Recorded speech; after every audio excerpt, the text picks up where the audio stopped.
अस्सलामुअलैकुम जी फ्रेंड्स। आज का जो हमारा टॉपिक है वो है यूजेस ऑफ इथीन। ओके, क्योंकि हम लोगों ने एक सीरीज स्टार्ट की हुई है केमिस्ट्री क्लास 12 की। एफएसए पार्ट 2 है, चैप्टर नंबर 8 है एलिफेटिक हाइड्रोकार्बन। तो इस सीरीज में हम तमाम टॉपिक्स पर पिछली वीडियोस में बात कर चुके हैं। अगर आप लोग इस सीरीज़ को फॉलो कर रहे हैं तो बेस्ट है, अगर नहीं फॉलो कर रहे हैं तो आपके जो मुतल्लिका टॉपिक्स हैं वो आप यहाँ से देख सकते हैं, ले सकते हैं। इनके जो लिंक्स होंगे वो इंशाल्लाह रहमान आप लोगों को डिस्क्रिप्शन में मिल जाएंगे। आज की जो वीडियो है वो वीडियो नंबर मेरे पास 26 है, यूजेस ऑफ इथीन है। सॉरी, इधर इथीन आना था। तो आइए स्टार्ट करते हैं। बिस्मिल्लाहिर्रहमानिर्रहीम। सल्लल्लाहु अला मुहम्मद सल्लल्लाहु अलैहि व आलिहि वसल्लम। अब हमारे पास जो पहली यूज़ है वो क्या है? Ethene is use for manufacture of polyethene, a plastic material use for making toys, cables, bags and boxes etc. यानी कि जो हमारे पास इथीन होता है, अच्छा इथीन का जो जनरल फार्मूला तो हमारे पास ये है, ये हमारे पास इथीन है।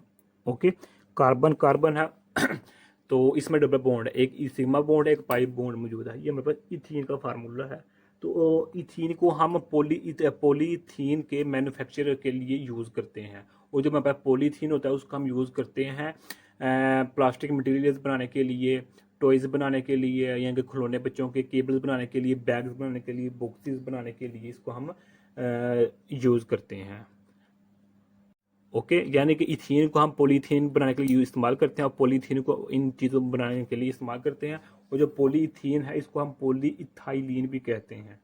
पॉली जो पॉलीथीन है इसको हम पॉली ये मेरे पास पॉलीथाइलिन ये भी कहते हैं। और इसका जो पॉलीथाइन का जो फार्मूला है वो मेरे पास C2H42, ये मेरे पास इसका फार्मूला है।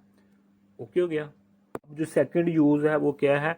Ethene is use for artificial refining of fruits, यानी कि जो फलों की रिफाइनिंग होती है, आर्टिफिशियल रिफाइनिंग, उसके लिए हम इथीन को यूज करते हैं। तो इथीन में इसको यूज करते हैं। और इसके लिए अलावा एक और मशहूर केमिकल है इथीन के अलावा जो हम फ्रूट्स की रिफाइनिंग के लिए यूज करते हैं, उसको हम इथीफोन कहते हैं। इथीफोन, बल्कि इसी की एक फॉर्म है, उसको हम कहते हैं इथीफोन। या इसका जो सेकंड नेम है वो हमारे पास क्या है? 2 क्लोरो इथाइल फास्फोरिक एसिड। और इसका जो फार्मूला है वो हमारे पास C2H6 क्लोरीन O3 P है। ये हमारे पास जनरल फार्मूला है। इसको हम इथिफोन कहते हैं, या फिर हम इसको कहते हैं 2 क्लोरो इथाइल फास्फोरिक एसिड कहते हैं। ओके, ये भी फलों की जो हमारे पास रिफाइनिंग होती है इसके लिए, आर्टिफिशियल रिफाइनिंग उसके लिए यूज़ करते हैं। और इथीन को भी, बल्कि ये इथीन की एक फॉर्म है। अब जो मेरे पास नेक्स्ट है, थर्ड है, वो ethene is used a general and anaesthetic या एनस्टैटिक। अब जो जनरल एनस्टैटिक होता है ये क्या बुला है? अच्छा, ये मेरे पास ये गैस फॉर्म में भी हो सकता है जो मेरे पास जनरल इंस्टैटिक है, या फिर ये लिक्विड फॉर्म में भी हो सकता है। और जो मेरे पास जनरल इंस्टैटिक है इसको हम यूज़ करते हैं जो पेशेंट्स होते हैं उनको जो बीमारी यानी कि दर्द होती है, पेन होती है, उससे महफूज करने के लिए हम जनरल एनेस्थेटिक को यूज़ करते हैं। यानी कि हम ये कह सकते हैं जो इथीन है इसको हम जनरल एनेस्थेटिक की फॉर्म में मरीजों को पेन से, दर्द से बचाने के लिए इथीन को क्या करते हैं? यूज़ करते हैं। और इसके अलावा इसको हम सर्जरी के दौरान जो भी दर्द में होती है उसको से बचने के लिए भी इसको हम यूज़ करते हैं। अब जो इसका नेक्स्ट यूज है वो क्या है? Ethene is use to prepare mustard gas, a chemical used in world war 1। It is a powerful vesicant ice causes blister. यानी कि इथीन को हम मस्टर्ड गैस बनाने के लिए यूज़ करते हैं। और जब हमारे पास मस्टर्ड गैस है, ये हमारे पास एक केमिकल है जो कि जो जंग अजीम 1 हुई थी उसमें यूज़ हुआ था। ओके, ये केमिकल यानी कि मस्टर्ड गैस। और ये इसकी वजह से जो होते हैं ये बम धमाके, ये इसकी वजह से बहुत यानी कि होते हैं। और इसका जो असर होता है वो काफ़ी देर तक होता है मस्टर्ड गैस की वजह से जो ब्लस्टर्स होते हैं। अब इसका जो फार्मूला है वो ये देखें, ये मेरे पास इथीन है, यानी कि मेरे पास क्या है? अल्कीन है, इथीन है, डबल बॉन्ड है, पाई सिग्मा बॉन्ड है। तो ये मेरे पास H2Cl2 है, यानी कि सल्फ्यूराइल क्लोराइड है ये मेरे पास। जब सल्फ्यूराइल क्लोराइड को इथीन के साथ रिएक्शन करवाते तो मेरे पास ये बनता है mustard gas. Okay, mustard gas का जो दूसरा नाम है वो मेरे पास क्या है?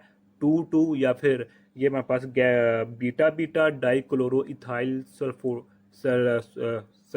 सॉरी सल्फाइड है। Beta beta dash dichloro ethyl sulphide या फिर 2 डाइक्लोरो इथाइल सल्फाइड है, ये इसको हम जो सिंपल मस्टर्ड गैस कहते हैं।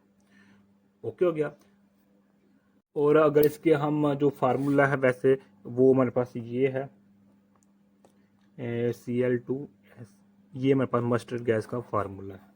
ओके, और ये वाटर में इंसोल्यूबल होता है, जो हमारे पास मस्टर्ड गैस होता है ये वाटर में क्या होता है, insoluble। और पिछले करके जो हमारे पास इराक और ईरान के दरमियान जो वार हुई थी, जंगी हुई थी, उसमें हमने इसी जो यूज़ हुआ था बम धमाकों के लिए, वो मस्टर्ड गैस ही यूज़ हुई थी। अब इसका जो लास्ट पे यूज़ है वो क्या है, ethene is used as starting material for a large number of chemicals such as glycols mean, and glycol को हम एंटीफ्रीज भी कहते हैं। Okay, glycols ethyl halide ethyl alcohol, यानी कि जो हम इंडस्ट्रियल लेवल पर, जब बड़े पैमाने पर लार्ज स्केल पर जो हम यूज़ करते हैं glycols ethyl halide ethyl alcohol, इसके लिए जो स्टार्टिंग मटेरियल है उसके तौर पर हम इथीन को यूज़ करते हैं। तो यही आज का मेरे तरफ से टॉपिक था। मैं उम्मीद करता हूँ आप लोगों को इस वीडियो की समझ आ गई होगी। अगर फिर भी कुछ क्वेश्चन पूछना चाहते हैं तो कमेंट के सूरत में पूछ सकते हैं। और अगर आप लोगों ने अभी तक हमारे चैनल पाक MN अकेडमी इसको सब्सक्राइब नहीं किया तो सब्सक्राइब कर दें, लाइक शेयर कर दें। जज़ाकल्लाहु खैर, अपनी दुआ में याद रखिएगा। अस्सलामु अलैकुम व रहमतुल्लाहि व बरकातुहू।